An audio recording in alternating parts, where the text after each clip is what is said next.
Yesterday the 10-year-old daughter of a friend of mine asked me when I thought her mum should allow her to have Instagram.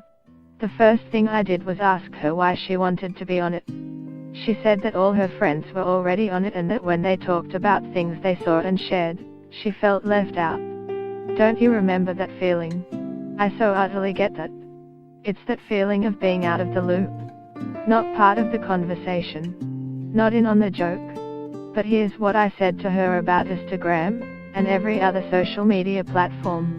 I said that what we know is that Instagram, and most other social media platforms, are not great for our brains. And that they are highly addictive. I said that just like every adult I know who still smokes and is trying desperately to give up, nearly every adult I know is trying desperately to spend less time on their phones than on social media. I said that while I totally understood that desire to stay in the loop, that she needed to think about how joining Instagram she'd be trading one set of problems for another set of problems. Listen, Robin and Beck discuss social media rules. Post continues after audio. Suddenly every time she logs on she'll be confronted with every party, every outing, every get-together she wasn't invited to. And she'll have to constantly remind herself when she's looking at her friends' photos that it's their highlights reel, especially on those days when she feels her most fragile or lonely or blah. I said that she'll have the rules her mum and dad set her about who she can follow or friend and when she can log on. But there'll be a whole other set of often unspoken rules that her friends make. You can't look up yourself, can't look like you're bragging or showing off or trying too hard. All that type of thing. And of course, she'll have to have really good judgment about what she posts and what she likes and how she responds to all manner of things in her feed.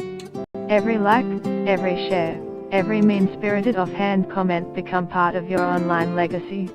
Your behavior online, and your history of behavior online, is on the list of what future employers look at. Your choices online tell the world what you stand for, which is a lot to ask of a twee or teen. But most of all I said that as she goes into high school I would like to see her living her life with both hands.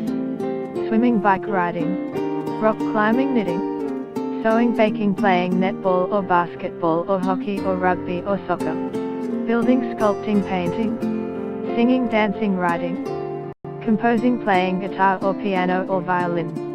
You can spend your days creating and doing, or you can spend your days looking down at your phone, obsessing over likes and viewing every moment, every interaction as to how it can best be curated for Instagram.